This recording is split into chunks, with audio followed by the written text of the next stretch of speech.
Welcome to Kenton's videos. Enjoy the video. You start by opening the Pi app and confirming it's updated. This prevents compatibility errors.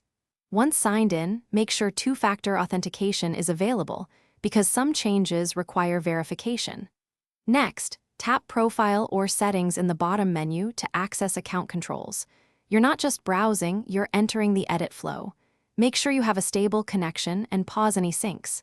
When ready, select Edit Profile to begin changing your Pi network name and follow the on-screen prompts. Once in Edit Profile, tap the Edit button beside Display Name or Username. Names are handled separately. You must follow field rules, allowed characters, max length, and any reserved words, so check the guideline text under the field.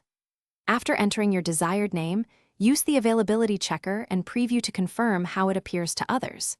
If a username is locked or requires verification, follow the prompts to verify identity. Then press Save to queue the change and watch for a confirmation message. You finish by tapping Save and waiting for the confirmation notification.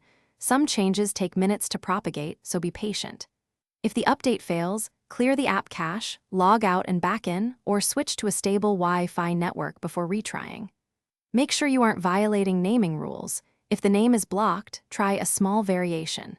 If problems persist, take screenshots of error messages and contact Pi support through the app. Provide timestamps and the exact name you attempted so they can assist quickly. Thanks for watching. Consider subscribing if we helped you.